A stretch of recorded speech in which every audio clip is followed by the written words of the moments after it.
Hello and welcome back to another episode of the Late Night Serial Podcast. This is episode 5. 5 alive? 5 alive? I don't know. This sounds good. We beat the curse and now we're hitting 5. Like, that's a good round number, isn't it? 5. We're halfway through to double digits. Do you think we'll make it? Yeah, I think so. I look forward to this every time. It's I like when I message you, like, you know, in the morning, I go, "Are we still on for tonight?" And you're like, "Yep." I'm like, "Yes," because anything can happen in a day, couldn't it? Yeah, well, that's it. I actually got drenched today and I was out. I came back. I was out because it was raining like crazy here. And I just went out and got completely drenched and jeans all wet. Like, and it's that kind of thing where your coat's going to be like smelling like a wet dog. You know what I mean? And if you're in a queue in a shop and you're just going to know that everyone's been like next to you going, what's that smell? Yeah. And it's me. It's going to be me for ages because I smell really bad. I don't know the best way to air like clothes and trainers and stuff like that so it doesn't smell bad. Airing cupboard. I haven't got an airing cupboard. Oh. Have you got where you got your heater? Oh, yeah. Like, I suppose that where you put your conkers when you were a kid. Yeah, that's it. You just spray your clothes. Like, spray your coat with varnish. Varnish, yeah. Put it. Yeah. No one could ever break you. No one will break it. I'll never be able to beat it. So I put my clothes on a piece of string. And what cereal have you got? Yeah. Today. This is how we start on every podcast now. This is a totally new one I've never shown before. Flumps. Flumps. Imagine if I saw that in a lost episode. Yeah, possibly. Yeah, it's basically it's Lucky Charms. Yeah. It's quite nice, but there's something about the little like marshmallow bits that kind of it's not marshmallow at all because what I have to eat marshmallow, soft and chewy. Soft.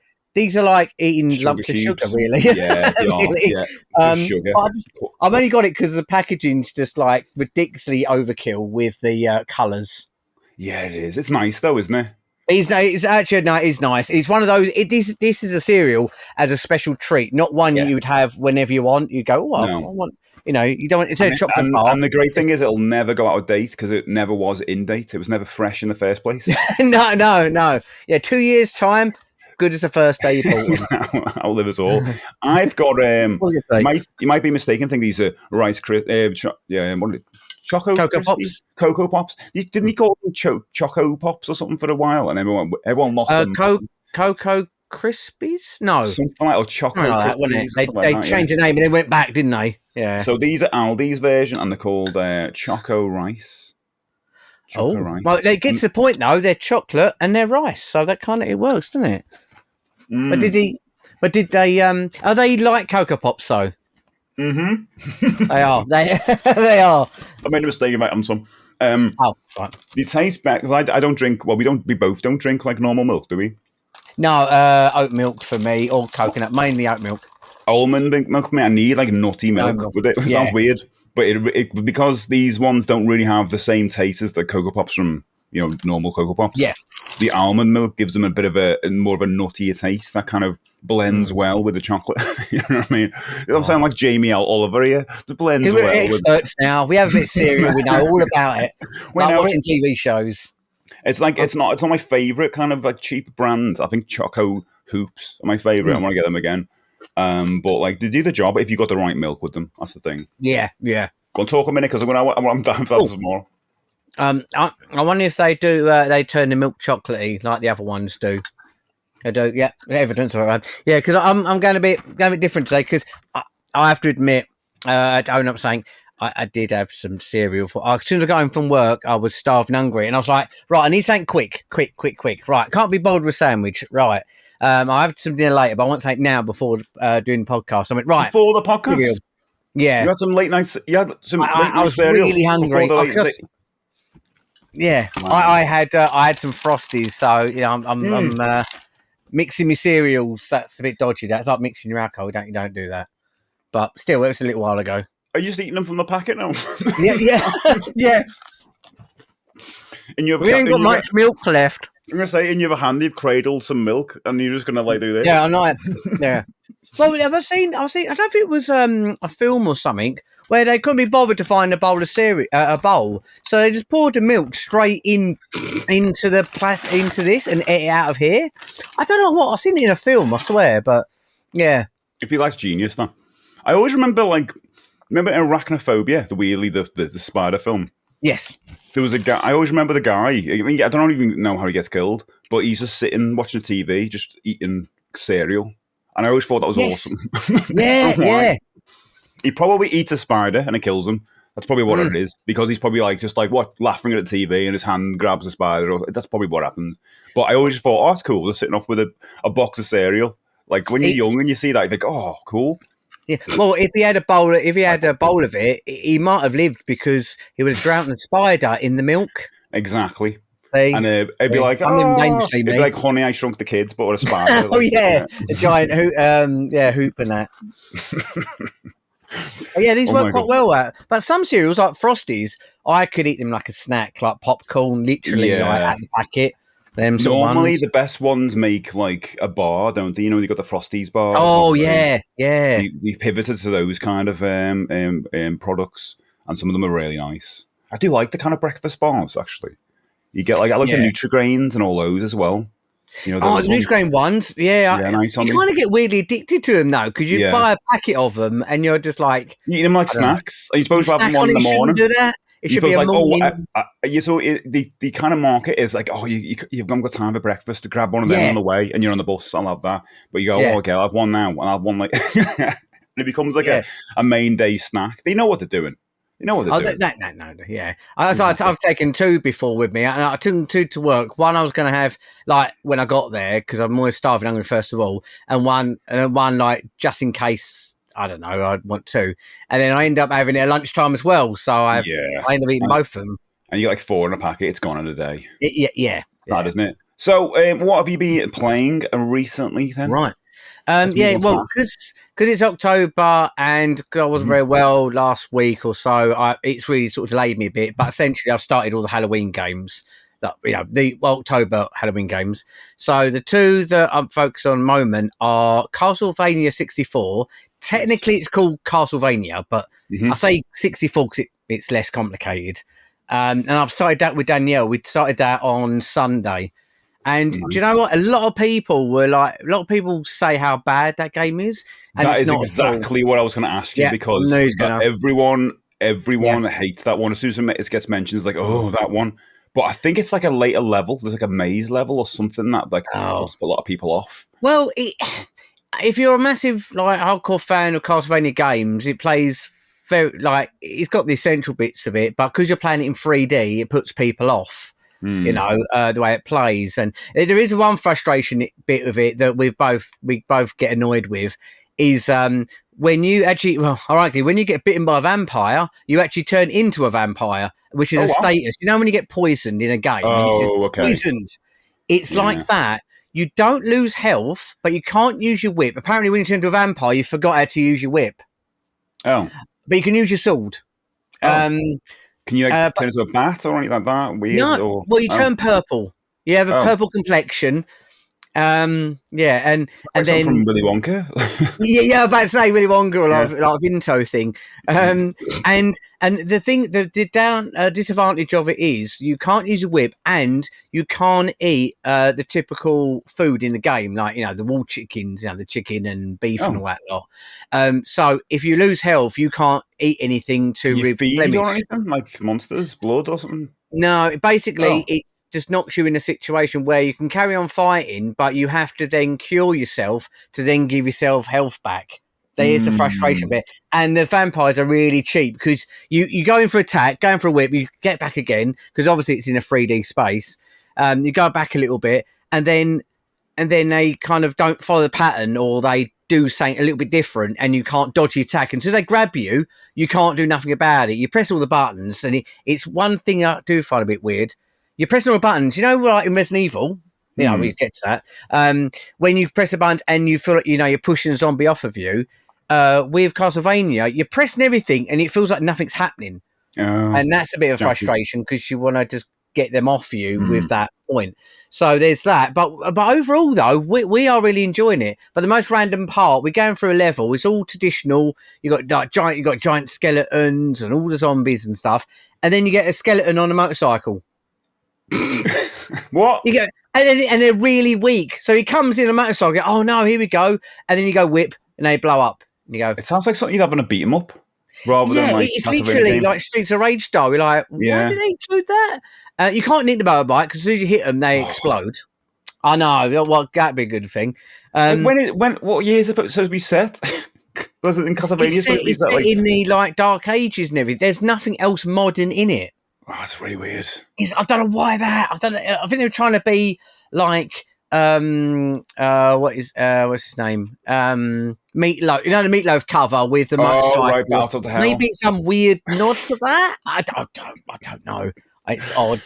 But yeah, so we're playing that on Sunday. How far are you through that? Are you quite far through it already? I don't know because it's not really a percentage, but it saves. There's save points throughout the game, but this is one of the rare games that has to save on the memory pack. You can't save on the cartridge. Oh God!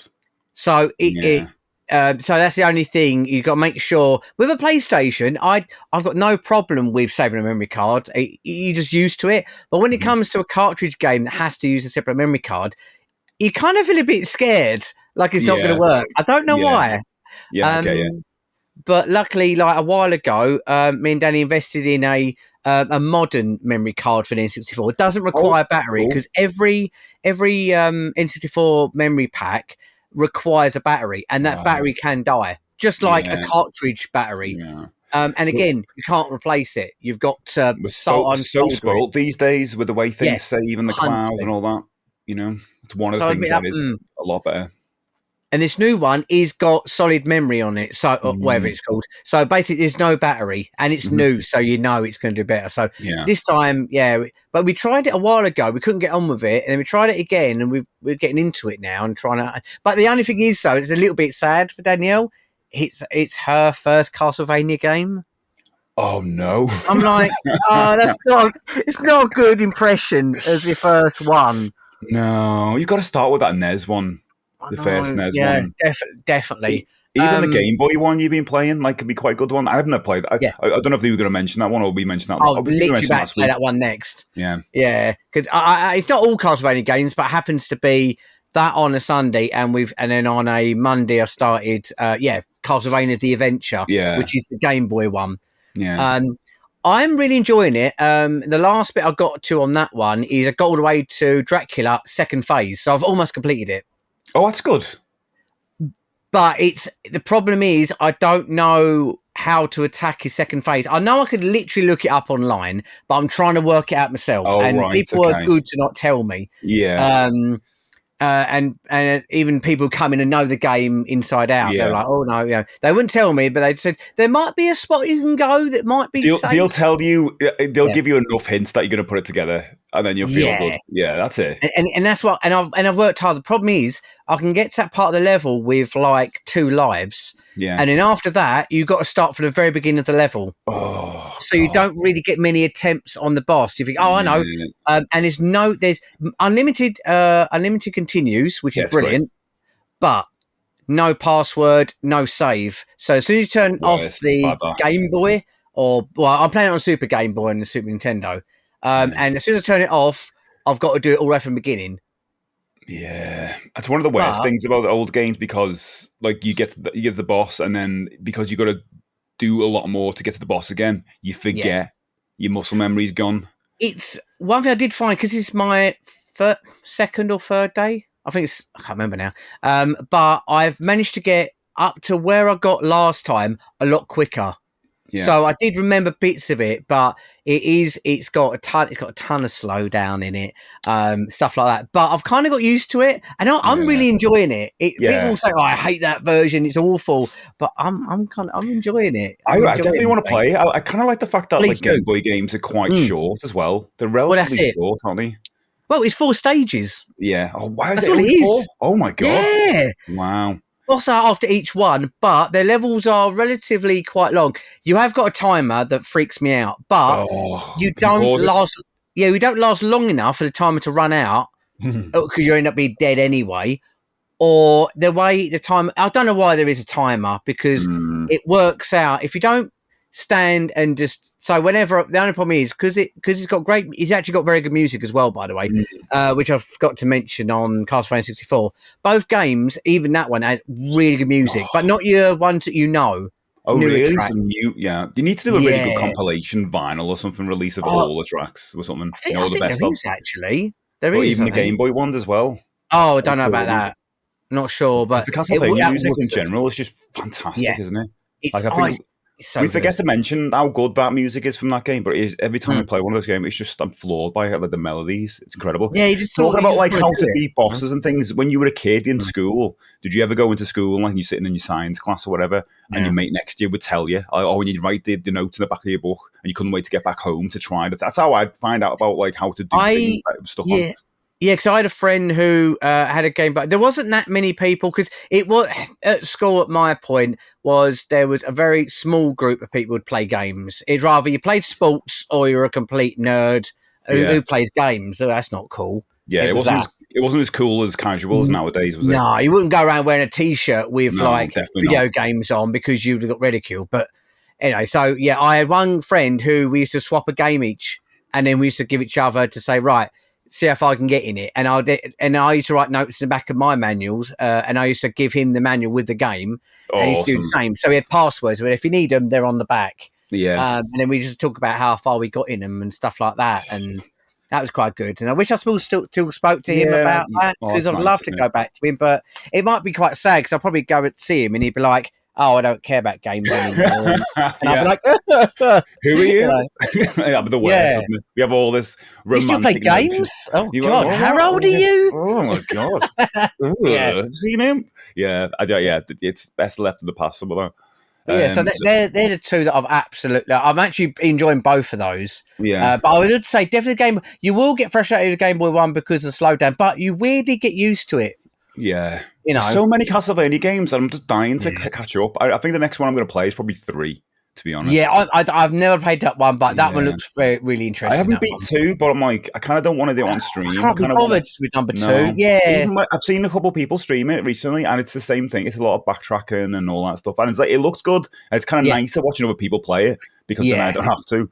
But I just kind of want in the mood to go back and just do one of those ones where I'm dying a million times, and then one time I get through. You know what I mean? One of those kind of games. Yeah, I like that with great music. So I definitely want to play that.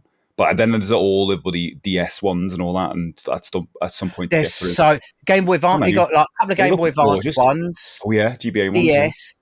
DS. There's actually a really good one that no one ever talks about. There's a 3D one on the 3DS, and it's kind of like Metroid. The Samus, not Samus. Is it Samus Returns? Samus Returns, the last one they brought out. Yeah, it's kind of like that, and it's kind of isometric and the 3D. I'm a fan of the 3D. Some people are not, but I like the 3D. The 3D on it, it's great on it. I always put it just a few notches up. I never put it on full. Fine. I miss it. I wish Nintendo would do it again, but they won't do it again. They're just going to make another Switch now. I won't now. Yeah. But so that's so work our way through them, and they're my main two really. But I mean, I'm so dying to know about. I know which one. First one you could talk about. I'll talk about a couple of games. The first one I will mention because I had a few, but I'll talk about Gremlins 2. I went back and replayed that. It's a game I want to replay every year. I did it because I wanted something to kind of. I had a bit of a milestone on Twitch, and I thought, what could I do to celebrate that? Why not play my favorite game? I was going to play it this month anyway because it's Halloween, spooky times, and Gremlins kind of fits that. Gremlins 2 fixes that anyway. Even Gremlins is a Christmas movie, the first one. And I know for both of us, it's our favorite NES game, if anyone wants to complain about the way I say it. But I absolutely adore that game still. Like, I still think it's like so underrated, incredibly underrated. And anyone who talks about it now, I see on social media, you just slam it and say, "Oh, it's a terrible game." It's like they haven't played it. Hard as well. They go, "Oh, it's so difficult. It's so difficult." It kind of is if you don't. It sounds like weird to say, but if you don't play it properly, what I find, if you play it in one credit, it's so much easier than like using passwords later on. If you just play it Oh all the way yeah, through. you make your life really difficult. Passwords. I did have passwords, but and I watched someone who was just like on the last level with the password, and he had no power up and no extra heart, and it's like you're just going to keep you'll get through it eventually, but it's gonna be a hard time. But when I went through it with just the one life and got all the balloons and all the extra lives and the power up, and at the end I just kind of just sailed through it. I'm not like that second time. The first time I died somewhere, and I was like, okay, I didn't feel good about it. I wanted to do it like because I did it the way I did it as a kid and just play it through in one go. And it's just a charming game, and it's creepy with the Gremlins. The Gremlins look great. All the sprites look amazing. The music is some of the best music I've heard on the NES. It's just incredible. But it has cutscenes. It has cutscenes. That's mad, isn't it? When you think about it. But like when oh yeah, we're gonna say they're not just replaying parts of the movie. There's some part of the movie in it, but like there'll be like things where what happened to Gizmo here while all that was going on with like Billy and that. It's just fantastic. And then when you watch the movie, you were like so scared of. Like I was so scared of the spider gremlin, and then when you see it in the game, it looks brilliant as well. Obviously, they couldn't afford anything else because it's just that on the screen. But it takes a whole screen up. It's incredible, isn't it? So good. And then it's a bit like when Gizmo gets thrown into. My favourite bit is when Gizmo gets thrown into the vent. And it looks just so good, that bit, doesn't it? You're so sad for Gizmo because of his big eyes. Like yeah. Like but again, I've got this thing in my head now where every year I want to replay my favorite games because I always have this mad notion. Like I don't want to be like that's the last time I'm ever going to play that game. You know what I mean? It's kind of a sad notion. So I always think I'm going to replay Mario World and Gremlins 2 every year. Yeah. So and I'll use Twitch to do that. That helps me out. But the other game. Is Resident Evil, which we did talk about on the last podcast, as in like I was thinking about playing it. Yes. Yeah. Think about it. It wasn't even decided yet, was it? I started playing the PC version of it, and it's awesome. It's absolutely awesome. I didn't know what I was going to. Part of me thought I'm going to struggle with this because this is like the first kind of 3D game I've like streamed, forever, and I've been very much used to like platform games and like 8 and 16-bit games. So to go up to like a PlayStation level is a bit like, okay, how is this going to be? I'm going to feel like I'm going to struggle on stream. Is everyone going to be laughing at me because I'm terrible? All that kind of thing because I thought I'd be just useless at it. Turns out it's like it's really fun. It's a lot of backtracking in it, so that you could kind of say it's a bit of Castlevania 2 in a way, but not in a way that you kind of annoys you because I kind of liked the kind of, at some point learning the mansion and where things are. Yeah, and you get used to it, and then although like I'm not great at it, I've like everyone was telling me you shouldn't be killing all the zombies. I was killing every zombie. So I'm probably run out of ammo at a point. But you're like me, I think. When you were doing that was because you wanted to get them out of the way. So when you backtrack, you haven't got to worry about them. Exactly. And the way I see it, like the way I'm enjoying this game, someone said I'm about like halfway through it now. And that's great. Wow, yeah, you are. After 2 sessions, and that makes me think that's great because I'm really enjoying it. And because this version is quite different than the PlayStation version, apparently. So the PlayStation version, you get limited amount of ink ribbons. I think you start with. There's one by the typewriter, I think, which is like 2 to 3 saves. And then you got to find other. So you get 1 ink ribbon, but it has like 3 saves. I didn't know that. I thought it just had 1 save on it. So each ink ribbon has more than 1 save on it. That's good. I think someone was telling me if I went the guy, who's the guy you pick Jill and Chris. If you pick Chris, then you have the limited ink ribbons. So it almost gives you like Jill's easier route to play. What on your version? Yeah, on the PC version. Okay, right, streamlined it. Yeah. I wonder if that was like an issue with the saving on the PlayStation. That was like a limitation. You can't have that many saves. So this is how they limited it by having ink ribbons. So you can only have you can have a maximum amount of saves, maybe because of the memory card. I don't know why they did that.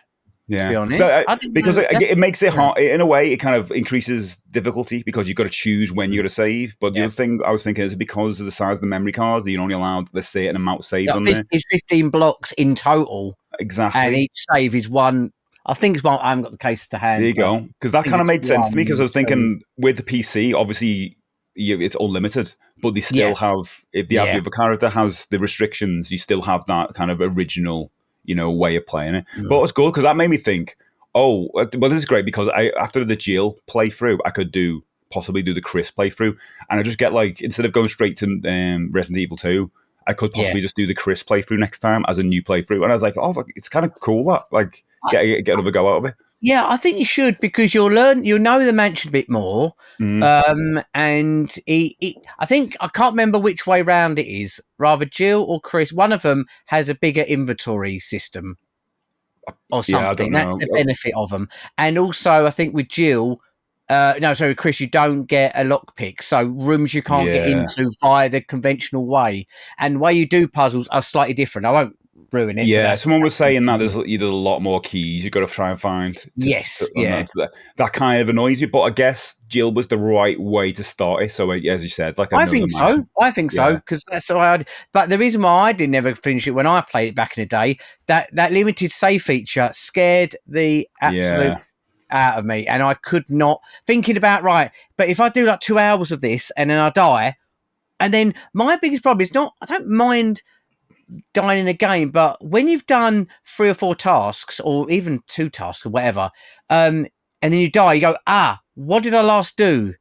Oh no! And then you get yeah, that panic of going, yeah, what have I got to re-get again? You know, yeah. you should make Because note my, of it. my worry was it was going to be a really long game as well, because I tend to try and play games that can last like a couple of weeks, and if Yeah, they're really hard, then I'm stuck on them. But like my issue was like when the games get bigger to like discs, like yeah, PlayStations and stuff, yeah. I thought the games would be longer.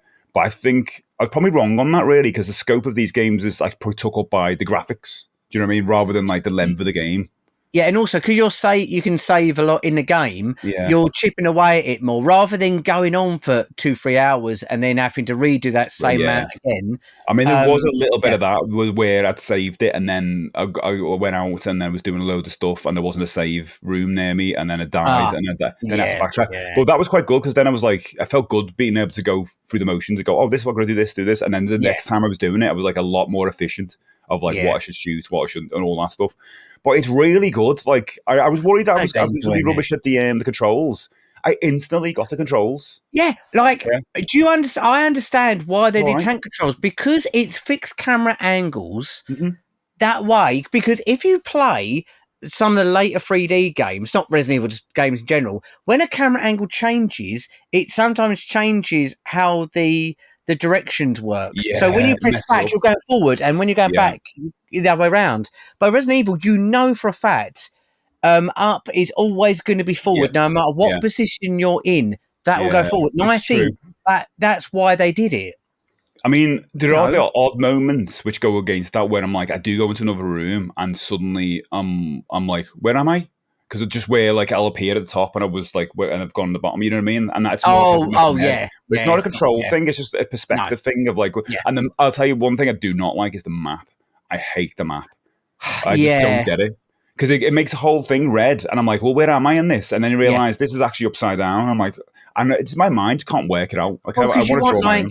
all you want is a dot where you are in that house would be nice. Is well, Yeah. actually, with the Resident Evil on the DS, which is called Deadly Silence, was literally Resident Evil 1 ported to the DS, and Oh, it's a awesome. very good port. But what they did was they did improvements and improved the map system with Wow. what you're saying. So is the It's a top really good half of version. the screen on the DS, is that always the map and inventory? Or is it, Or the other way around.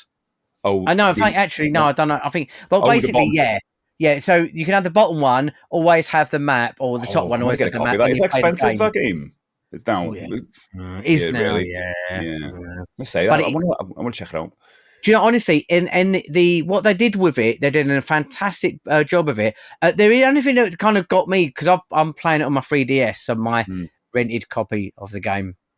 Mhm. I it has moments where it goes into first person. You Mhm. go, "Whoa, what's going on?" Oh, And, whoa. yeah, and then you have to slice the screen. It's a bit Oh, they make gimmicky, some kind of action but sections like yeah, that. Yeah. but not Why not? always. But it's got Why bits not? where it has it, and you're like, and some of the puzzles have like they've moved them slightly just to kind of mess with you a little bit. That does annoy me again, because I just realised that we're never ever going to see that game again unless Nintendo make a way of us having dual screens and a stylus. That's the At the thing; it won't moment. really work. And then we got 2 screens on it; it's not going to work that It's great. just But it's annoying, one isn't it? thing I have to say that I was so happy. I didn't know you didn't know this. When you, because obviously I was only listening, when you first started a game up, you didn't know the intro was all full motion No, video. I didn't. How cool is that intro? It's such a good intro. I knew Yeah. the bits I've seen before, because I played some of the remake years ago, I don't remember seeing that at all on it. It's not in there. It's not in the remake. Oh, it's not even on that. So the No. GameCube one is the one I played a bit of years ago. Yeah. No idea. I remember them going in a hallway, and I've seen people doing it in a hallway, and they're all the bad talk. Don't really listen though. And I remember the dogs. Oh my god, though! Like I didn't know the dogs were there. I thought they were later on, and I jumped at my skin.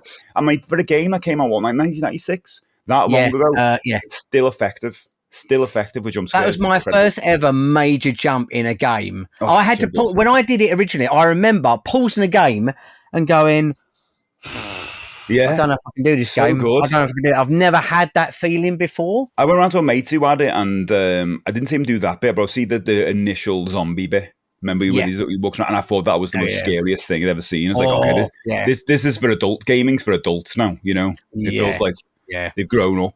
But I overall, I think it's amazing. Like, I can't.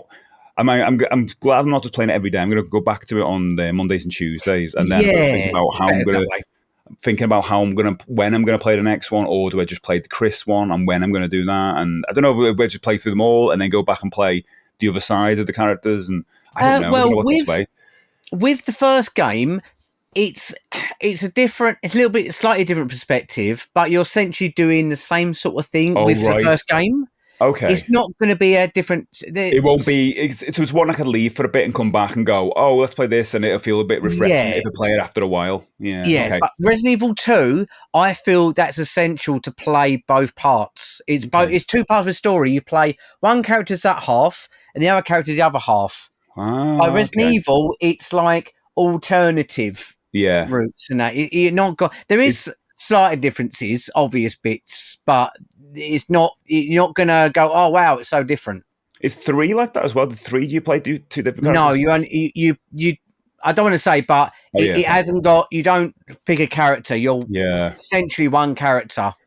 Do you know what's really cool though? You can get to this point in your life, or even as a streamer, and you just unlock like a franchise that you've kind of stayed away from, and then you see the road ahead and go, all these games I can play now. It's like kind of that when you with Mega Man or Castlevania, and all of these. I keep thinking the only one that's kind of always going to escape me is Final Fantasy because it's so long. Like I saw one of Jack beat Final Fantasy 9, I think it was yesterday, and he said it was like after like 20 odd streams. I was like, oh my god, it's a lot of time in it. So stuff like that, I'd probably stay away from that maybe. But again, we might be told this time next year and go, yeah, I thought Final Fantasy 7. You know? Yeah. Well, things when you're playing. It's funny when you play a game like you said, a franchise that's that massive, and then because everyone's been hounding you for years, going, "Oh, it's a fantastic series," and you go, "Yeah, it's great. Yeah, I heard it's good. It's good." Yep. No interest, and then you play it, and you're like, "Oh my god, it's so good!" I know, and I've been joking, saying like, I want to feel part of the group, the gang. Yeah. And I feel like I'm part of the gang now. So when people say Jill Sandwich, I know where that's from. I know the exact scene that happened. I got to it for that. When I was younger, I thought when Barry said that, I thought she said, I had an argument with someone at school about this. Obviously, I was wrong. I thought he said, you want to become a Jibble sandwich. And I was like, what's a Jibble sandwich? And then someone went, no, it's Jill Sandwich. And I went, no, he said Jibble, but we couldn't replay it because we had no YouTube or anything. So I love it. I wish it was a Jibble. It sounds like Jibble. I was thinking, I kind of get it, but then people get saying Jill Sandwich, and you're like, oh, really? I didn't hear that. That's the name of the podcast today, Jibble Sandwich. Yes, we got a name. Brilliant. So yeah, that's me with my Halloween games and stuff, and I don't know what I'm going to play going for. I'm going to play like Maniac Mansion and stuff like that. I'm going to try and have some spooky stuff. Nice. But overall, let's say it's mad because we're like halfway through the month anyway. No, like it's nuts, isn't it? It's like it's not only over, but it's like it's getting there already. But before we know, we'll be talking about Christmas stuff. Anyway, so we talk about Blackpool Play Expo because we both went there. Yeah. Is it like it's over like a week since we went now? It's like it's like crazy. It got to the weekend and I was like, wait a minute, this time last week we were in Blackpool. Yeah. So if anyone listening doesn't know what we're talking about and we didn't listen to the last podcast, we went to Blackpool Play Expo, which is a gaming conference in Blackpool, obviously. And a lot of us retro streamers and the retro community all go and hang out, mainly for the Saturday for the Play Expo, although that is on the Saturday and Sunday. But we also go to the arcade club, which is also situated in Blackpool, for the Sundays. It's just an excuse for a massive hangout with our community, really, isn't it? And it comes every year. And it was It was great this year. I had this whole plan, and I probably said it all last time of like I'm going to go to all the talks and Yeah, all this, all out the window. I went to one, managed to go to the first talk with Jason Bradbury talking about his AI controlled delete yeah, Kickstarter movie, which looks really cool. And then as soon as I went into the trader hall, everyone just found each other, and we just stood there for hours, and that was it. It was yeah, getting a game yeah. over the Saturday. Did you manage to even get on any games or anything on Play Expo? I didn't touch any of the free to play consoles at all. We Yeah. we walked through it. We had a look, Yeah. and oh look, that's cool. I'll come back and play that later. No, never to be. We played one arcade game. I think we played a one of the House of Dead 2. I think they had Nice. set up there, or yeah, one of the House Deads anyway. We played a bit of that together, me and Danny, and then that was it. Really, that was the only thing we actually played there. Most of the time, I spent it in the traders hall, the bar area, but not for drinking, literally for the talking part. Talking to people, yeah, and talking to people there, and that was the biggest thing was really. And then like because I went to Arcade Club on Friday night because we got last time we went, we didn't get there till about 10 o'clock at night.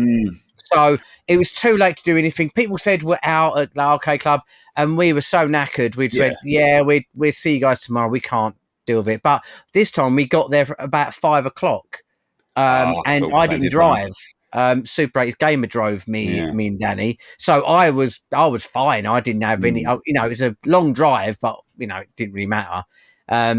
So we ended up going to Arcade Club Friday, which was great because I got to see some people I didn't get to see on Sunday, like people like Charlie Farr. Got to meet Charlie Farr finally, and he has a face. It's true. He has a face. It's not his hands. Yeah. Got to see quite a few people there, and it ended up being quite a nice evening out actually in the end.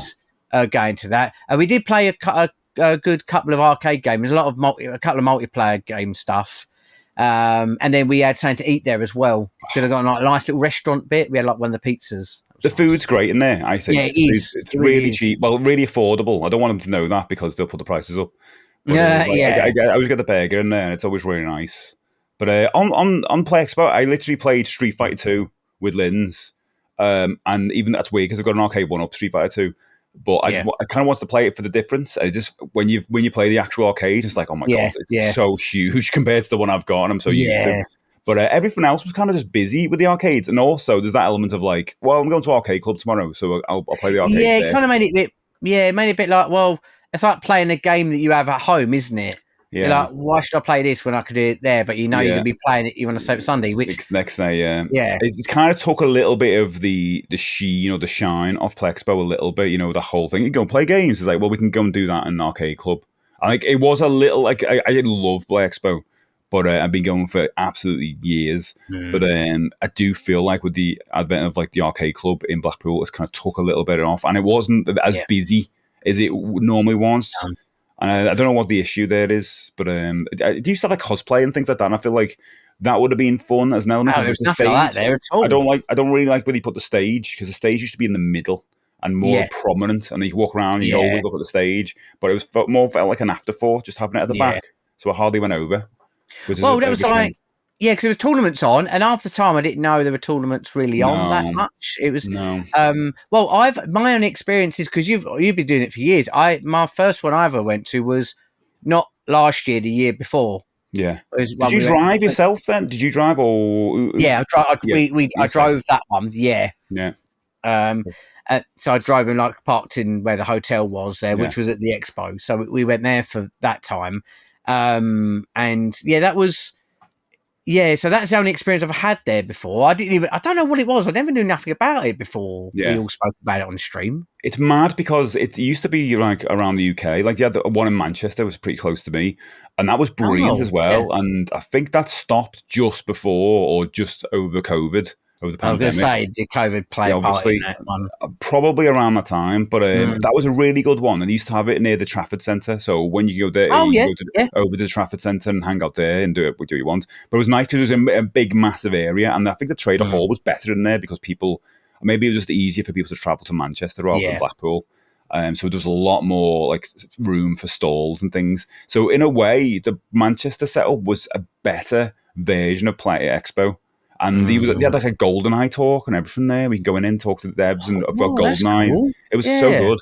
But I don't know what happened. Maybe just trying to save money or just trying to kind of focus on gaming markets now.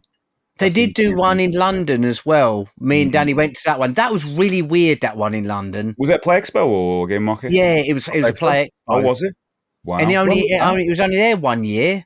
I'll do a test in it, maybe. Yeah. It was a very the venue that one was at. It was very dark in there, like really dark in there, and you're like, it was really oddly set. The trader hall was mixed in with the arcade bit. Yeah. It was a very strange setup, and I actually forgot it was a Play Expo. It was only because I was looking back pictures and I went, Play Expo? Was that something else? And it's like it's the same one, but the one London one we went to. Because you had one in Glasgow as well, and that got cancelled this year. So it's a weird thing. I don't know if it's just because people aren't kind of into going to these things anymore. Because the gaming markets, what we've been to this year, have been super busy, haven't they? Always crazy busy. The Doncaster one's a really big one. That's always busy. The Birmingham was the last one we went to. Birmingham, Leeds. Yeah, Leeds and Birmingham they went to this year, didn't we? Yeah, them ones. It's just you see if you don't get a decent time, the queue is miles long. It's ridiculous. Yeah, it just didn't look like there was as much footfall in Play Expo this year. But I didn't get there like super early, so I didn't see the queues or anything like that. But yeah, when we got there, it just felt like so empty, which was odd.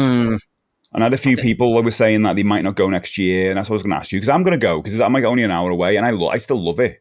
But it's like for people who were traveling like 3 hours, I'm like, well, that was us. We were as was 3 hours. Super 80s was, I don't think he'd want to go next year, possibly. Although when it comes back round again, it's one of those things. Isn't it? It's too fresh to suddenly remember the journey, but in a year's time, you're like, I'm up for it. I personally want to go to it again because it's the one time because I love going to gaming markets. I think I said this before, but I enjoy going to gaming markets, but you don't really get that much like talk time with each other because it's so busy there and you get a little talk outside, then you've got to shoot off somewhere. You may go something to eat, which helps, but this thing, because you're there all weekend, you get a chance to have a little sort of weird like downtime. It's the best one for that, really, isn't it? Yeah, I feel it's got a funny place to do it as well. Like, because the Saturday for me is the one where like I got a bit stressed out actually because like talking to so many people at the same time, it's like a lot of people. Yeah, and I was like, oh god, and then Lynn's like dragged me out to have a cup of tea outside. I mean, even on the way outside, we were bumping into people. Oh, I was like, I just needed to chill out. But the next day was absolutely brilliant because we'd already said hello to everyone, so it was just like just jumping into conversations. And when we were all sitting off and having food, and I played 2 games, Mortal Kombat 2 and Popeye the next day because we were just chatting. Yeah, I'm about to say because we did. I was expecting Sunday, right? Loads of arcade games. I played that. I don't know what it's called. It's called Beer something, and it's like it's a mechanical game with a barbarian and a bar, and you've got loads of holes in. The, drinking something, isn't it? Or drink beer. Anyway. I got addicted to that. I was playing that against Julio, Charlie Farn, and a couple of others before. So addictive. So I played a bit of that, and then we did that. Then I played Outrun with Super 80s on Versus. That was so much fun. And then we went, I'll get something to eat. We didn't leave the restaurant bit after that. Exactly. That was the rest of the day. I kind of knew this was going to happen. This happened last year. And now I've said to Lynn's, like, when my birthday next year, I'm going to go to Arcade Club and I'll kind of tell anyone because that's the only time I can go and play games. You know what I mean? Or just go on our own. Because if you go with other people, the great thing is you can just chat and socialise, but you probably won't play that many games. That's it, especially if you go with more than 2 people, you'll end up like go to play something and you'll chat all the time, and then most. We haven't seen each other for all year, and we got loads of stuff in common because we're gamers and we're also streamers. So there's so much to talk about, and and it's like, let's talk about this, and so gaming is the kind of last thing you want to do.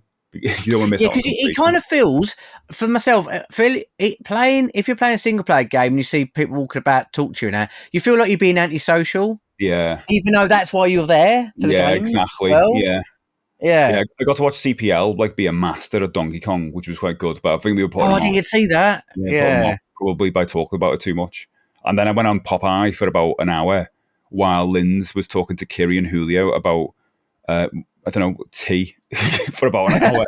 It's like the most random things, and I'm like trying to work out how to play Popeye, but I felt really bad now because I wasn't in that conversation. I'll tell you what, I watched Kiri Rocks play. No, it wasn't Kiri. No, Gaz Halley was playing Aliens. Oh, did you see him do it? Oh my God, I'm dying to see him do it. He got to almost the last boss deathless. I know. And he wasn't even properly trying. And I was like, that what? game's solid. It was amazing. So I kind of, it's kind of good because hopefully he goes next year. I want to see him do it in person. I do. I do. I don't want to stream. I want it's the proper arcade. Because I beat that recently on my arcade 1-up with infinite credits. And then I need those credits because when you go on that last boss for me, maybe some kind of cheats. It feels cheap, doesn't it? Like it's arcade cheapness, but there is technique. I want to see it through it, and then you kind of know where your problems are. And the main problem would be that last boss. I don't know how you do that, like deathless or not getting hit, because it's just it's cheap. It feels really cheap. Obviously, a lot of games are made to make you put money in, and that game is one of them. It's a great game though, absolutely brilliant. But yeah, I don't know. He's a bit of a master at games anyway. I didn't know he was good at that one. I just saw him on it, and he was on it for ages. I'm like, very good. Wow, you're well good. He goes, yeah, I've done this once CC before, and I was like, no, that's not what a legend. But that was Play Expo. So you thinking you're going to go next year? Yeah.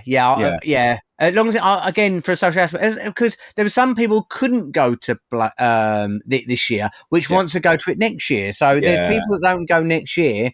There's other people who couldn't go, want to go, like Chris, Jack, Dude, I was worried when people were saying they weren't going to go this year. I was like, oh, what's going to be like? And then you saying you're going to go, and it kind of fills in like the other gaps. And then like if we can try and get a year where everyone goes, and it's like, I still feel that don't matter how much you talk to people, I still feel like I didn't talk to enough people. No, totally. I still feel like I didn't talk to them enough. I feel really bad. Yeah, I feel really bad.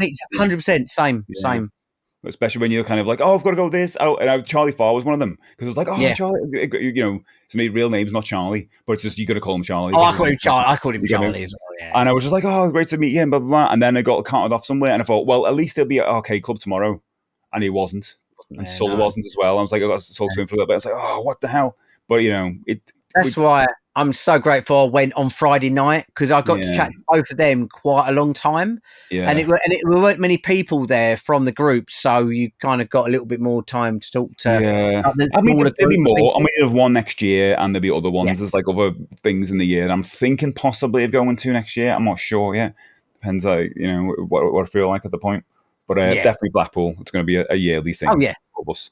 So that was Blackpool Play Expo. Let's hit the news. You know what we should have had to let us know when the news was going to start?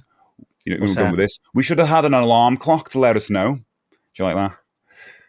I wish there was like a new, like. You really woke me up with that one, Steve. Oh, God. I wish we had a £90 new alarm clock.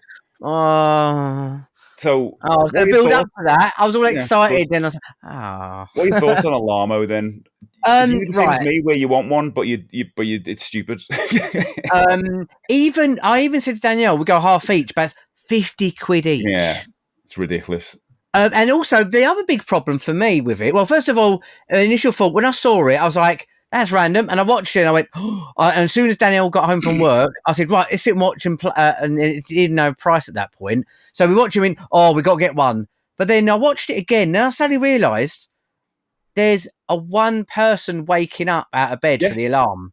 Yeah, it's not. It's not a problem. It's not aimed at us. It's aimed at children or students, isn't it? Yeah. And I love how freshly woken up everyone was. They're like, Yeah. It's just you want to break the thing. It kind of studies your movements. And like, I don't really get it because when you're asleep, when you go back to sleep, you don't constantly move. I don't really get why it was chinging all. Don't you do that, Steve? Don't you go like that and go? Yeah, I don't really get why. I don't know. Maybe you do, but it was just a weird. I mean, I love that kind of. It's just Nintendo, and they do amazingly weird things. They're trying to make a game out of it to a degree, weren't they? With getting, I think if it was like priced at $49.99, then I'd be like, okay. Yeah, then again, I would have done that even if I went half with Danielle. With that it starts kind of making a bit more sense. But even then, I'd be like, oh, it's extravagant and it's a bit of a luxury item, but it's all right. But £90, Jesus, Pete. I know. Oh, also, the mad thing is, right? That's sold out in America. like in no time at all. Oh You're my like, word! is everyone rich in America? Because Yeah, everyone seems to be maybe. buying one apparently. It doesn't feel like an impulse buy to me. No, No. no. It'd be something that if someone wanted to get you it was a Christmas present and Mhm. they didn't know what to get you, they knew you like games. I Yeah. think that would be a perfect, Oh, it's a cool perfect present. present. Yeah, I'd love it. Yeah, like I'd use money it. I for like it. the idea of like having that and then leaving your phone in another room or something like that. So because Yeah, most of us use alarms on our phones. Like yeah, that's yeah. it. No, I do. We do. Yeah, We we don't all have an do. alarm clock. And But there's then that. it's. Oh, sorry. No, I was going to say like, but I think the majority of us all think it's probably not a good idea to take your phone to bed because sometimes you're just like looking through Oh, TikTok or we whatever. both do. Both of us are sitting on our phones to a And then point, it's and like like, you're at the point where you just your eyes are yeah, dying. And it's like, but if mm, there's a reason to like, you lack discipline. You lack discipline.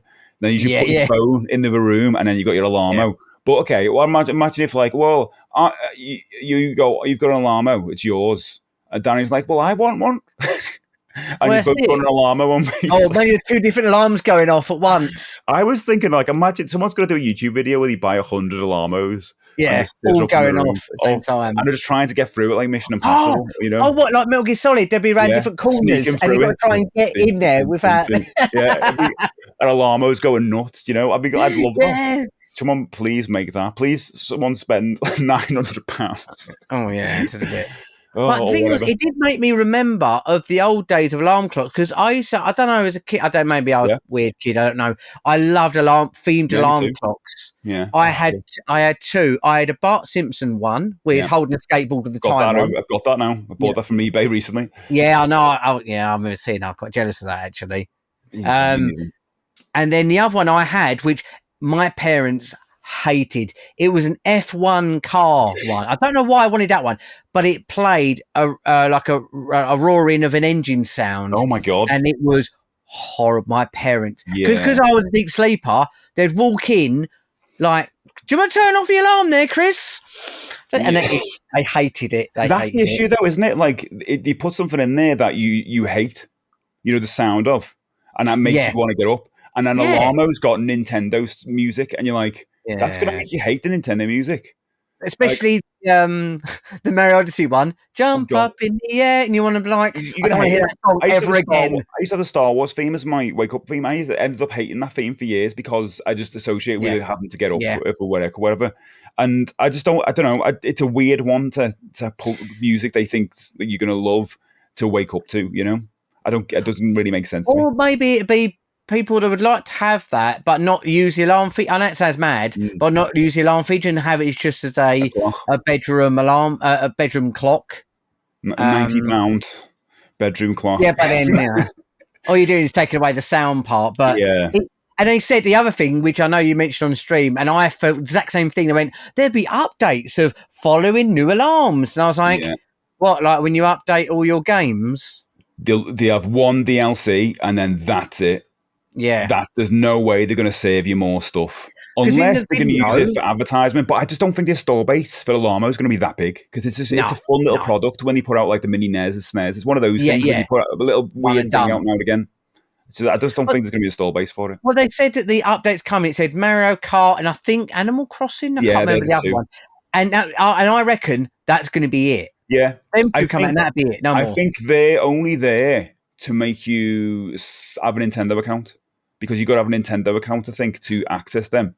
Oh, I didn't know that. Yeah, I think you need that to start in the first place as well. yeah, I that's what I think. Oh, mean. I didn't know. So, like, I mean, I'm not sure, but I feel like Mm, that's why they'd have that. Because why wouldn't they just put it yeah, on it normally? It's getting an account signed up if you haven't already got one. So you're going to yeah. sign up with your alarm clock. And there's a guy who bought it on day one, and the thing I don't know why, but it quite annoyed me was there's no internal battery. As soon as you unplug that cable from the alarm clock, it's not got no battery. As soon as you unplug it, it goes off. No. Yeah, yeah, yeah. There's Oh my there's god! I thought no it battery. charges. I thought you plug it in and then you could it looks like almost Yeah, like a travel clock you could yeah. take with you, go on holiday, annoy It's got yourself wherever you Oh go. my word! It's got to Yeah, constantly as soon as you stay unplug it, charging. it goes off instantly. £90 and it doesn't have a battery. And it doesn't come with a wall plug either. Comes with a cable, but no wall plug. Oh my! This hasn't been thought through. I mean, I know. here's the thing: what I was saying, I instantly thought is that it's not for us because the games they've chosen are not for retro Nintendo nostalgia fans. Yeah. They're all Is it modern Odyssey? Switch games. I wouldn't have thought that one straight No. away. That was kind of was that a launch title for the Switch? Well, it came out the same year, didn't it? Came out that year. Yeah. So they're all kind of Switch titles, and obviously Mario Kart was a new one and new version of it, and Animal Crossing, and what were the other games? Oh, Splatoon Pikmin. 3 and Pikmin. But Splatoon, that sound annoyed the out of me, and I haven't even that sound of being shot just sounds awful. I mean, you're gonna wake up in a cold sweat, like, what's going on? I'm being under attack. What's going on? I don't feel like it would have been a home run, right? If they would have added some retro content on there, like the original Mario and stuff like that. But also Ocarina of Time with Navi. Hey, listen, all that. Have that, or Mario Time to Get Up. You just have that kind of thing. Do you know what I mean? All the idle stuff that they have in the games. When your time's about to run out on Mario, like bit at the end. That would be great. Something like that, Exactly. And then when it knows that you got up and you're getting up, it starts putting the star music on because it knows it's a really positive thing. Stuff like that. But I just don't know. It's not going to happen. It's a one and done deal. We're trying to work out. We're trying to add good things to a Nintendo product. We love Nintendo, but they always do something quite fun and decent, and then the things you try and put on top of it never happen. Like because we always have a wish list for that item. Yeah, the World Championship would have been way better if it was supported. Well, I got excited actually. There was an update for it, and I thought, and it went some minor like glitches and stability. They probably will update it in the next. What do you call it? What are the things called when they put a Century? No. What's their conference called? Yeah, the discussions. Oh, Nintendo Direct. The Direct, yeah. I've got a feeling they'll probably put some mention of it because they probably have a Direct before Christmas to try and sell some games before Christmas that are already on shelves. I think November, they rumoured November one. There you go. And they'll probably talk about World Championship. Like, an update's coming, just so people remember it exists and go, we'll get that for someone for Christmas. Things like that. Yeah. I don't know if they'll talk about the next Switch until next year. I'm not sure. I don't think we get nothing else this year. I think next year when we start hearing stuff. Yeah. But so really, in the end of the day, I want to get the alarm clock. I probably won't. I'm pretty sure I won't at this stage. And it's not the kind of thing where you can just wait until it goes cheap because it's a Nintendo thing. No. And it'll probably go up in value once it can't be bought anymore. Exactly. I would want one because I'm just kind of weird hoarders and we're like Nintendo, but like, I don't know, I just can't justify 90 quid for the price. Where that £90, if I had it and I was going to spend it on something gaming related, wouldn't go on an alarm clock. No. Do you know what I mean? No. So that was that. So the Dookie demastered album version you put down on here. So there's a Game Boy version. Here's why I stand with Green Day, because I've got a feeling you're a big fan of Green Day in general. I like Green Day. I'm not crazy big fan. It's like certain selected songs I really like, but I used to listen when I was growing up and stuff. Dookie is the one. It's pretty much the only Green Day. That's album the best one, I feel. I love, and then there was loads of singles afterwards and stuff. But I never really got into any of the albums. So all the American Idiot stuff that people love, and all. I never got into that. I was Dookie, and then what's the next album with the Time of Your Life? I love a bunch of those songs. Can't remember that album. I can't remember. Maybe Nimrod or something like that. Maybe that's it. Nimrod. That's it. That's it. So I liked Dookie, and there was some other tracks from earlier on as well I liked as well. But Dookie was the one I would still listen to now. So they've done a weird thing, and they've demastered it. So what the idea is, they've done all 12 or 13 tracks, but they've re-release the songs but using different devices to play their songs, and because it's an anniversary, that's why they did it. I don't know, it's like 20 years or something crazy already with that. Oh god, it's probably 30. It's probably 30. So the first one, Welcome to Paradise, again, I don't know the title, but when you hear the song you go, that one, you'll know it, right? So that one, they recreated a song on a Game Boy, and on the YouTube video, it's literally got like a stool with a Game Boy with a microphone, and it plays the whole song via the Game Boy. So someone's recreated it on Game Boy. So you can actually get it for your Game Boy, basically. Well, it isn't made available, but someone's done it, and it's like a video of it being done, like officially. And then the rest of the songs, there's one that's been recreated with a Teddy Ruxpin. Can't say his name. Ruxpin, I think. That one. You've made me think of something, but Go on. Oh yeah, they basically did a recording of one of the songs on one of those. Yeah. So basically, different devices done each song on. But the So Game Boy one's one I want to bring up because it's cool so on Game Boy. is it? Oh, so when I first saw this, I thought like all the songs would be done on a Game Boy. Is it just No, it's one only song that for each? one. So what's Basket Case done on there? Because that would be the biggest hit ever, isn't it? Really? Yeah, Any I idea what can't. that was I on? can't remember the. I Remember it? haven't got the whole list in there, but if on their YouTube channel, if you go to it, that link was just for the Game Boy, but you can see each of the track names. But every song is made on a different What device. do they do? Are they releasing this like physically, or is it just like on Spotify or something? No, it's all I've seen it on was on YouTube, Yeah.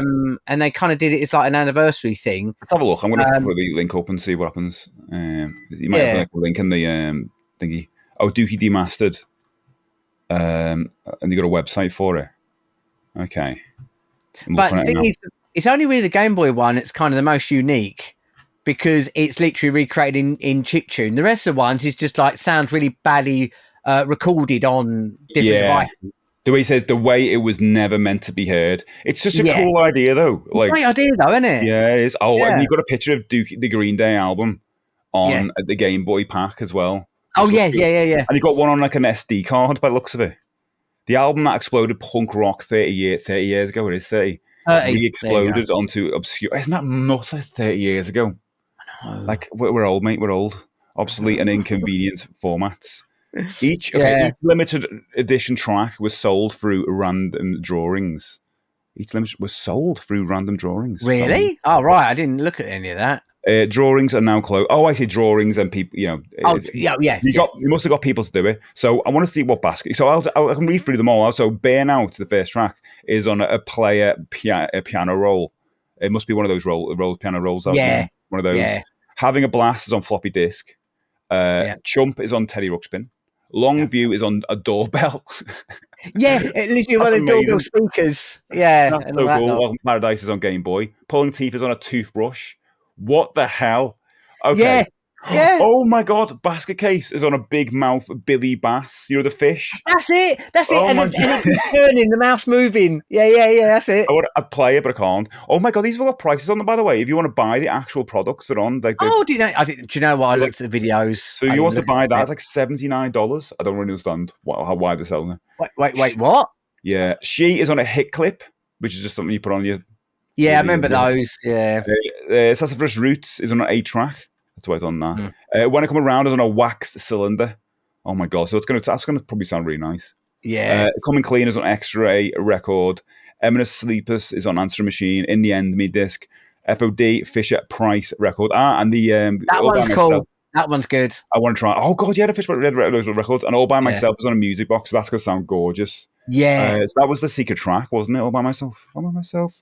So and they got pictures of it and everything. Oh, this is really cool. But I don't really see like how you buy it. Although they got prices next to everything, but it's like $19. I don't understand. Don't know how that works, but I just thought the idea of it was just great. They've it's nice to see a band not only like appreciating the time of that album when it got released, but also doing something really creative with it and bringing in some retro into it. That's why I wanted it as a news article because of that, not just because of the Game Boy. I think you actually buy these things. Oh, do you? Yeah, I don't know if it's the drawing. Like you go for it and try and buy it, and then if you get drawn to be the person to buy it, then you get it. Maybe they made one of each one. It's something like that, isn't it? I did research on that. No, it's all right. We did it together. It's good, but interesting. Yeah, the Dookie Demastered. Really good idea. Love it because you instantly think, oh, they're going to sound rubbish, but the way they've done it in kind of interesting in a way. It's really interesting, really different. Yeah, it's a good marketing exercise. The band probably didn't come up with it, it's just people around. Oh no, their teams. It used to be a good idea, Right, next up, the Nintendo Playtest. Did you sign up to this? Right, no, but I've got some little bits about it. That it's not because I didn't realise about it because the European sign up went out super quick. Mm-hmm. Before I even knew it was a thing. It was ready full in this system.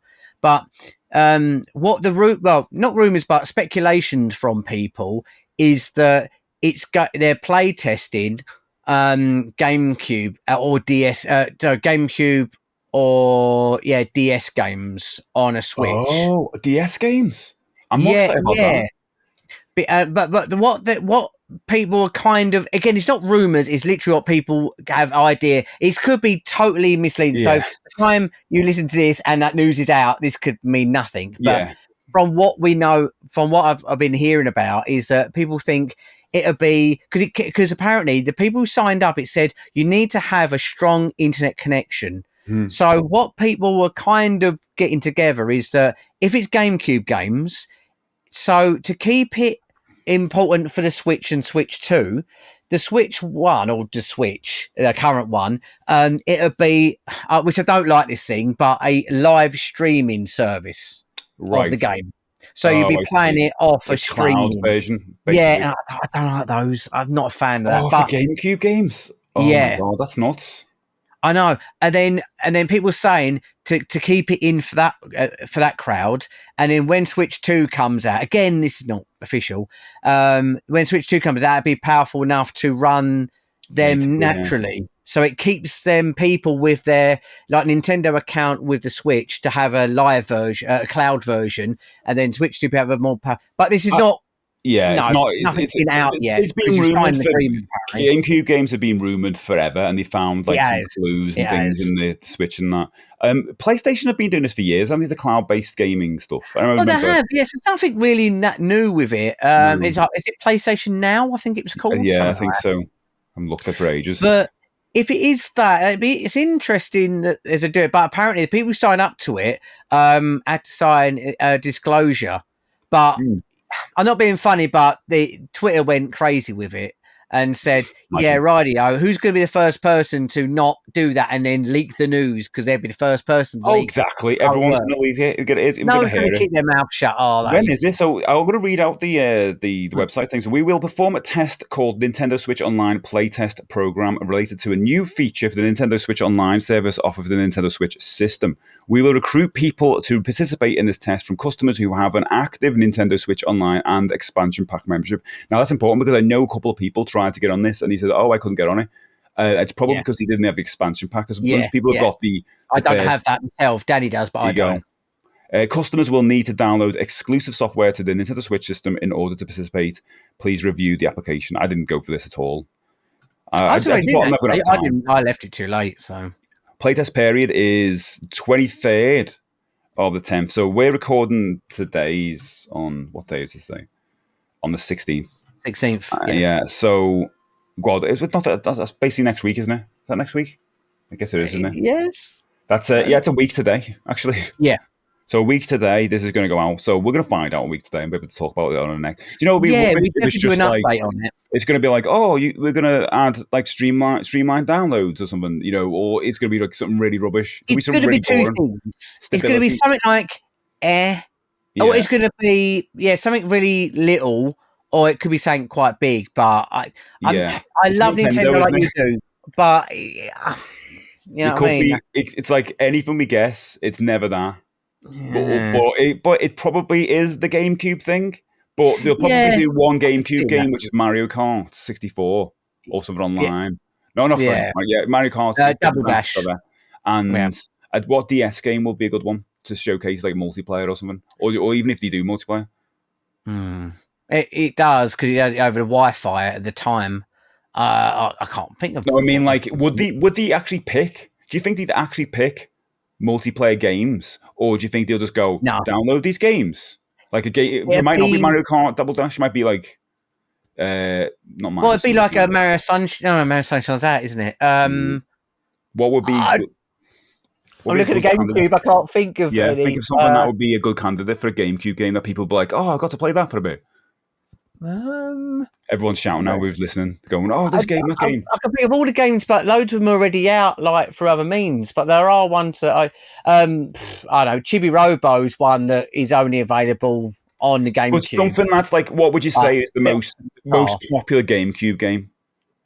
Most broadly speaking. That's why I think they put it on there to kind of sell it to people when it works, Well, it could be Eternal Darkness might do because it's only available on the GameCube. But I don't think it'll be that because it's going to be something broadly available so kids can play it. Eternal Darkness is horror. It's going to be something like kiddie. Yeah, true. It's going to be like a Mario. It's going to be a Mario Sunshine, something like that. Even though that's Mario Sunshine, but it's weird because we got Sunshine on that collection. That's why I can't think of Mario Sunshine. Can you download that as well on the store? That collection. I think you can. So it's already a GameCube game's on there, isn't it? Mario Galaxy's on the store. Mario Galaxy was a Wii. Oh yeah, of Mario course, yeah. Sunshine is GameCube. Yeah. So I'm sure that 3-pack is actually on the store because when they stopped selling it physically, didn't it appear? Yeah. So you can actually play Sunshine through the store. That's what I'm thinking. It's something like Sunshine anyway. Something like that. I think it just be a broad game that everyone knows, and everyone will be like, oh, but it's got to be something that's not like adult or whatever. Well, if it had to be something little, it sounds stupid, but I would love to have an achievement system like. Oh god, that would be better. If that all it was, that's all it came up with. I would love that. It would have like God. all our friends. I can't think of anything else I'd rather. I know people just scoff at achievements and stuff like that, but I don't know. I like achievements. It makes me. I like it. Yeah, I like it. I'd like to do that because Nintendo could do it in a really fun way with all the graphics and stuff, And as long as you can turn it off and all, that'd be great, for people who don't want it. But I'd love it. But yeah, that's all I've heard so far about it. But that was quite an interesting thing that came out of nowhere. I felt. And I can't think of a DS game that's like a broad enough. No, I can't. One of the Mario Brothers games. One of those games probably the New Super Mario Brothers. That was on DS? Yeah, that was on DS, but something like that. But then they re-released it on the Wii anyway as a it's a very bizarre one. I don't know. You've made me really want an achievement system now. I know. Well, I get thinking about that. Well, whatever. Yeah. Okay, the next bit of news. Where are we now? Is the 3D analog. You put this on today because apparently it was announced today. It literally got spoken about today, and when I got home from work, I went on YouTube, and there was a couple of people talking about it. So as soon as I saw it, I was like, "So what is it? What is it then? Let us know what it is." So basically, Analogue are doing the N64. It looks gorgeous. Well, I mean, have you seen it? It looked nice. /3D. So is it called? What's it called? Analog 3D? It's called the 3D Analog because all their consoles, they give them strange names. Like the Mega Drive or Genesis is called the Mega SG. So the Mega, as in like Mega Drive, and SG as in Sega Genesis. Then you had the Super NT, which I don't know what the T stood for in that. Yeah. But you got Super part of it, Super Nintendo. There's a PC Engine one, which I can't remember the name of it. And then you've got the Analog Pocket, obviously the Game Boy. Yeah. And this one's been rumoured for a while, but now they're coming out with it. But I'm sure this news went out ages ago, or maybe So they've said said nothing about it on the website. There's a reimagining of the N64 in 4K resolution. 10 times the resolution of the original N64. Does that make it look better? Because it's just giant polygons, massive. I'm a bit like, it might look worse. Yeah, they probably would. Do you want to see Mission Impossible that big? The faces like this. It's weird. Yeah. The first and perhaps greatest multiplayer system of all time, because they're probably alluding to GoldenEye there. And the fact that he has four controllers. Ports, amazing. And it's local play. Analog 3D is 100%, this is nuts, 100% compatible with every original N64 game ever made. That now, no one ever makes that promise. When you're that's quite bold, but because it's FPGA and all of them, it's not soft. It's a bit of a grey subject because they say, it's like playing a real thing. It's not software based. It's a chip that's modified to work with everything rather than a bit of software. But then I never know how they get around like Nintendo with things like this. Is it because they're reverse engineering and not actually using their technology? They're just looking at it and going, we're going to make our own version. Yeah. And because it uses the cards, so they're not actually doing anything with the software. That's it. It's region free, which is cool. Bluetooth, that's really dual band Wi-Fi, 4 original style controller ports, entirely new next generation analog hardware. So the interesting thing about this, because Analog normally do their own controllers, don't they? But they're showcasing like 8-bit. Oh, they do. No, they've always done that. They've always had a partnership with 8-bit Do. Yeah, they've always had that. Because I'm sure I've seen one of the controllers of something else, and it wasn't 8-bit Do. It was like one of their. I think maybe they did one time, and then they just started moving. I can't remember, but I know that they went because when they did the Super NT, they did it, and I don't know about the Mega SG, but the NES one, I'm not. Maybe it was that one because that was their first one. I can't remember what that one was called. I'm looking at the colours, by the way, because they got a black version, they got like kind of a space white, kind of space grey, or whatever they call it. And the 100% compatibility for the first ever time, and like precedent, a milestone in video game preservation. I mean, it looks gorgeous, doesn't it? And I know everyone who's listening to this is asking, how much is it? Because that's what I want to know. So I'm going to go to the page. I know the price. It's $260. Yeah, well, Which actually, I don't think that's 2499. bad. Yeah. Okay. That's I was actually shocked by that. I was thinking it was Yeah. going to be because the Analogue Pocket's really expensive, isn't it? Yeah, it's cheaper than an Analogue Pocket. Yeah, that's nuts. I mean, they're selling the 8-bit controllers as well. The controllers are nice. The controllers remind me of the controllers look like the Switch Pro controls. Yeah, they do. Yeah, they're very like Switch like. Use a sort of similar sort of design. Although the Analogue Pocket is $219, so the Analogue Pocket is. Oh, okay. Oh, yeah, I can't remember how much it was. But I did actually think it'd be more because I just always assume Analogue products are going to be like high end, you know. Also, the reason why they said 100% compatibility because if you run emulation, say example Mario Kart 64 on emulation, it might run fine and it looks great, but there's little things that won't work. Like it's little things like there's a big television, like a jumbo vision thing when you go into a tunnel in one of the levels. That on the original one that works, and you see yourself on that big screen. Every emulation that's ever happened, they can't recreate it. Oh, okay. So it doesn't show it. So there's glitches in a lot of games in emulation. Some bits are fine, but there are issues with it. You're going to get a pure experience. Yes. I wonder how it deals with, and it's probably on the website, and just haven't looked through it. I wonder how it deals with the expansion pack stuff for like. The expansion pack, it does mention it. The expansion pack is built in. Oh, good. And what about saves? But I guess it's got a memory inside it. It's got an SD card in it. Oh, has it really? Amazing. So after you've done that, I suppose you can just take it out and put it in someone else's, maybe? I don't know. Because why didn't you just have like a onboard memory for that stuff? Why do you need an SD card? Unless you... well, the SD card does firmware updates, and it won't be by them, but it's same with the Analogue Pocket and every other system. Someone will unlock it so that you'll be able to put the ROMs on the SD card and run it on the system that way. So if you don't want to use the cartridges. Right. Well, obviously we're not advertising that, but you know. No, you won't want to do that. No, that's. I mean, as kind of retro hoarders, N64 games aren't that expensive nowadays. You just get the cards. I mean, obviously you're going to get your exceptions. For the most part, though, they're still quite cheap. Just getting the cards. Yeah, well, at the end of the day, if you want to get that system, is because mostly the people who buy them sort of systems are people that have a good collection and that that's their beloved system. So they want to get like the best version of that system to play their games on. Because I don't you get many people that are going to buy that and then start an N64 collection as much. But there's something cheaper. But mostly it'd be like the people like want to have that really nice version of that console on their downstairs TV with their old games. Nice, yeah. That's the thing, isn't it? I mean, I do like the look of one. I've got an N64, and it's like, but I look at this and go, it's just so the convenience of it because it's got. I would love. I've got to say it quietly because Danielle says, but I'd love to buy Danielle one because that's her favourite system. Oh, but it's the money because the problem is that price is not bad. But in the UK and all that lot, the shipping is quite a bit. How much would the shipping be? Like, are you I have no idea. £100 or something? No, it's probably be around as well. So it's only pre-ordered as well. So you got to kind of you have to wait. How long do these? I'll pre-order October 21st. So you can't pre-order. You can only pre-order it then, I guess. Yeah, that's when pre-order start. They have a bizarre. They've got better with stuff, but when they did that with the PC Engine one, which I was quite excited about because that was one that had the disc drive, the CD disc drive, and the Hue card one, and that was going quite cheap. That was like 100. That was like 116 at the time, and then for a year there was nothing heard about it, even though I had pictures of it. So I hope they don't do that with this and they get this one out. And they'll have a limited amount of if you pre-order it might sell out on the day, mightn't it?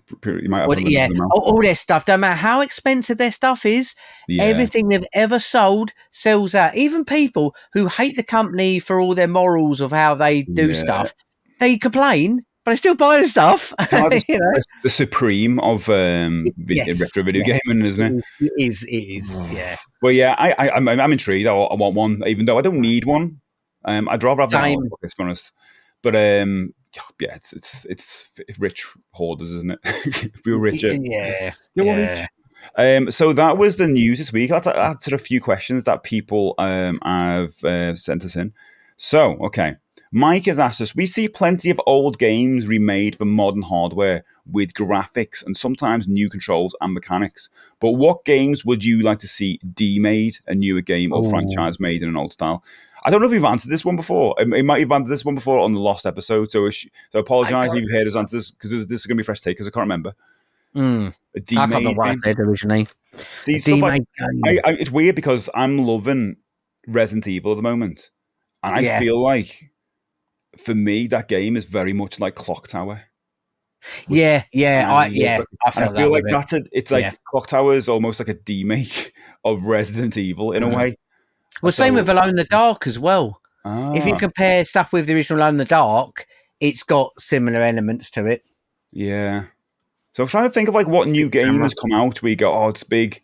But it's like I get like that with the Zelda games though, because that's why I like the look of the Echoes game because it feels like that's the Yeah. smaller experience that I want from like the Breath of the Wild, where I want to feel like I want to That, put that and demake that again. But I can't think of any because I don't really play that many bigger games now. I guess the only one I can think of straight away that I've been loving to look at, which would be quite nice. I don't know what style, but the Astrobots game. Oh yeah, I do that as a demake. yeah. As a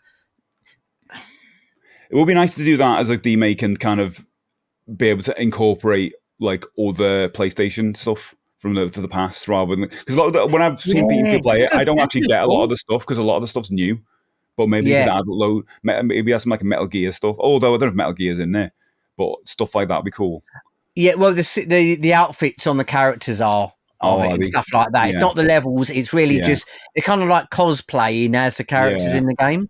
But that'd be good, yeah, because you could have like each level, like say at Metal Gear Solid level, you go onto it in Astrobot, like when you're jumping around as your little robot, but it'd be in the same look as Metal Gear Yeah, Solid, yeah, first and his level. soldiers looking confused at you or Yeah, something. Like, things like that'd be that'd quite be good, quite wouldn't it? fun. You've got a lot of Yeah. scope for that game, isn't it? They should stay on. I mean, hopefully that brings back a lot of the kind of platform mascots. You know that you used to have. You know, you love Croc Well, and things like that, don't you? that would yeah, they did a lot of them bits in there as well. And the thing that I found mind blowing for me on the when they were playing it, and I think when I was watching Super 80's gamer play it, there was a sound that went off like a little bleeping sound. I was like, I can't believe they've done that. Like you go up to this little thing, looks like a memory card, but in Japan there was a memory card with a little screen on it called the Pocket Station. Oh, It's one of these things. oh wow! I have seen those. Yeah, I And have then it seen goes them. into a memory card like that, Lovely and that. it slots into your PlayStation in a little screen. And then what you do is you'd have little mini games on it. Yeah, And that's this cool. only come out in Japan, but this is featured in the Astrobots game. Oh, that's a So deep they're dive, isn't it? making aware of their Yeah, technologies, even that's though the. the Western might not even get what this even is. I kind of You wish we know? could play Ash. I wish you just bring it out on PC. You know, Oh no, it'd be good, wouldn't it? I yeah. don't want to spend that much money on a console to play like one game. I was hoping my neighbour who's got a PS5 buys it and I can just borrow his console. Just do that. It'd be worth doing Just that. You know, complete it and why give not? that to him. Rent Okay, it from him, like Blockbuster style. that was from Mike, by the way. So the second a question we've got is from Gaz Halley. If you had the chance, would you get a real rare game for a system you didn't own, just to say you owned it for your retro collection? That's an interesting question, isn't it? Oh, that's actually, yeah, I like that. Well, I can think of, yeah, I can think of like I guess for me it would be the Zelda games on the CDI. Oh, that's a really good answer because you'd be Yeah, like, I think yeah, of I that don't straight want, away because I haven't got a CDI. yeah, and you probably don't want to play them, but it'd be nice to kind of just have them Yeah, because they're they part of look that good with world. your Zelda Yeah, collection. I kind of be the same with the Mario ones. You know, it was the Hotel Mario, what it was called. Did Was you that know? one? Actually, that's actually quite a fun game. I Is like it that. good? We borrowed it off of Andy before, And and you it's liked it? actually yeah, we like it. The music's awful, but the game itself is very simplistic, and you probably played it in a different Mhm. format. But the game's actually quite a fun game. It's not as broken as the Zelda games are, Yeah. I can't but think of yeah, anything that's like rare that I'm bothered about. If because if I'm not bothered about it, I kind of look for over it and go, I want it for the collection. You know, but I kind maybe of want something that, those games to play. yeah, yeah. But is there any, like you saying want to like display or something like There's I like don't. I so many guess NES and any Nintendo game I kind of want to own to play. I can't think of anything from like yeah. another system. What about? I'll go on for you then. Um, Well, you've got the system though, so it wouldn't really count, I guess. But the Nintendo World Championship, but an actual original Oh cartridge. no, that's good. But then That's you'd good. play it though, probably. No, But but I may not play it because we play it ah, once, maybe, yeah, and then. But it's one. yeah, I think it yeah, hits the. I mean, I think it's at the criteria in one way of like having something you probably very limited use, but just to covet and have. I think yeah, that's a good yeah, one. Yeah, yeah. yeah. I think I'd like one. that. Yeah, because it's definitely something I want in the collection at some point. You know. The last question is from Happy Analytical Quota. I can never say that so quickly. Do you have a favorite horror game of all time? God, I don't know. Oh, I do actually. I'm going to easily say for me, Clock Tower. Oh Doesn't yeah, I'm the SNES one. going to You replay love that that, this didn't year you? again. I love it. Yeah. It's so damn good. It's still tense as hell. As soon as I hear that music, the music when Scissor Man's coming after you, I am freaking out. I can't believe a 16-bit game. I'm talking while you can think about your choice. I've come up one. You carry on talking, but I think I've got my one now. I couldn't when I first played it. I couldn't believe a 16-bit game would freak me out that much. I was thinking, oh yeah, how is this going to happen? And she looks like Jennifer Connelly as well, so there's a connection to kind of like Labyrinth and all that. Although it's more of a connection to Philomena, which is or Phenomena, sorry, which is this old horror movie, which is a great movie. I don't know that. Oh, you need to get a copy of that. It's so damn good. Okay. But yeah, that freaked me out, and the fact it's got like so many endings as well. Yeah. I feel like every time I'm playing it, I'm getting a completely different ending, or playing it a completely different way. Did you And get all of them in the end? No, not at all. I've got like 3 or something or 4 maybe. Yeah. But it's one of those ones where at some point, because they're re-releasing it this year, it's the West, aren't they? In a kind of I'm going to buy the digital version. I'm not going to try and get the limited run version because I'm not waiting on that for 4 years. Yeah, exactly. Yeah. But it's coming with loads of stuff and the behind the scenes and all that stuff, and so and loads of cut scenes as well. So I'm looking forward to it. I'm hoping it's going to be good, but I don't know. I don't know any. I want to maybe I should read reviews, but it's like literally out on Halloween and be called one to play on Halloween. So especially it's got like added anime cutscenes into yeah. as well. It's just like when you bring back games. I mean, this might not be like that, but remember when they brought back the Blade Runner game? And I was always a bit like, it's a bit of a mess. I think because they didn't confer with the original team with that one. They just kind of did it like themselves and reverse engineered the whole game. Bit of a quick port, wasn't it? Yeah, so I'm hoping it's not like that. But again, I think it's going to give a lot more people a chance to play this game that they couldn't do before, and because everyone was just using like a translated version of the game, So even the repos are getting expensive for it. Yeah, that's it. Yeah, and like, you think, oh, I know, I'll pay £10 for a repo maximum, and then you won't pay anything less than 30 to 40 quid for a repo. So maybe that'll just die now because this version will be out, and it's going to have loads of. I'm hoping it's got like some documentary stuff, and you know what I'm like with all that. You love all that, the making, and that Tetris collection is going to have all that, and I can't wait. So it's going to be riddled with it, and riddled with it, and I need to get that new Atari collection. Anyway, horror games. Yeah, my clock tower for me. What about you? Right, for me, you might know the game, but it's called Gregory's Horror Story, and it's on the PlayStation 2. Gregory's Horror Show. That's it. I don't know. Basically, it's by Capcom. It was a PAL exclusive. It's in Japan because it was a cartoon in Japan, but we didn't get that. And it's basically the characters look like something out of like Minecraft or Roblox, and you think, oh god, I'm not sure about that. But it's the idea is you wake up in this hotel, and there's different animal characters in the game who are staying there, but you can't get out of the place. And you've got and the way the game works is, I think it'd be quite a good one to play. It's more of a memory game, and it's all about schedules. So if you need to get something from someone's particular room, you have to kind of follow them about a little bit and see what their routine is. Like at 1 o'clock, they go and have lunch. So they're going to be in another room at that time in the clock. It sounds complicated, but it sounds like a horror version of Stardew Valley or something. Because don't you? That's what I mean. It's actually. Oh no, I can't remember now. But I was going to show you the box cover, but the cover, because my mate told me about it years ago. The name sounded like, not sure about that. Yeah. And the cover, you look at it and you go, some weird kids game. but What makes it's it quite scary. What's scary about it? Well, the scary, you got a nurse in there who wants to drain your blood, a bit like the clock I'll do it. tower guy. This isn't, Yeah. and you've got to avoid her. You can't attack anybody. All you can do is hide in people's rooms and look through like the peephole of the room to see if someone's gone past or not. Wow. A bit like Alien Isolation style. What the hell? But they all look like Roblox characters. They do, but you kind of look at it, you go, you can't take it seriously.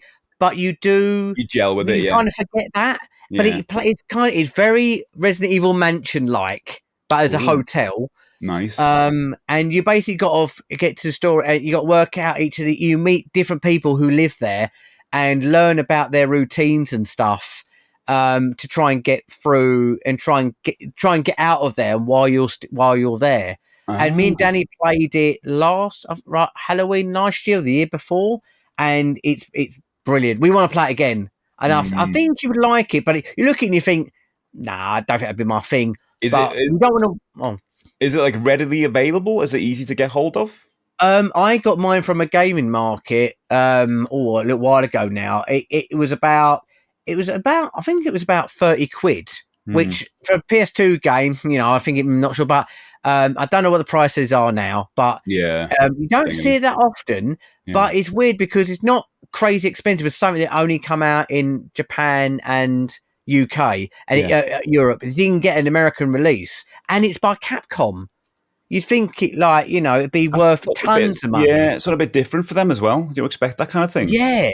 But they do, but it's a really good game. It's saying that if you get chance, look up a quick video, but you don't want to see too much because you don't want to ruin the game. But if you want to see how it plays, sort of thing, and that game. That's the first thing I think of now, a horror game, because you have all freaky characters. You're trying to work out their pattern, and if you see them running down the hallway, you're like, "Oh God!" and you're trying to rush into another room, but you don't want to rush into a room where you know other people are in it because they might attack you. Yeah. So you got to try and remember which room. That's such a cool idea. It's really. That's a really good idea. Good. That's a really good answer. That's a really good answer because I've never heard that one. I hope that a lot of people will jump on that one. Anyway, thanks everybody. If you want to ask us a question, please do so in the comments down below, or come and visit our Twitch streams where we both got a redeem. We can ask us a question and we save it and we put it on like a document for us to read out on these podcasts. So we do just check out those links in the bottom there. If you listen to this on Spotify, I'll never read your comment. So go and I do check YouTube. For him. I do check. He does, but I will on the YouTube channel. You will on the Spotify. There you go. Yeah. Have you had any on Spotify? YouTube's better because you can. Yeah. Is there any comments on Spotify? That might one from Gaz, I think, saying great first podcast. Oh, well, that was good. Brilliant. So thanks for everyone listeners. This next one's going to be a Halloween one, isn't it? Like it's literally going to be doing it like a day or something before Halloween.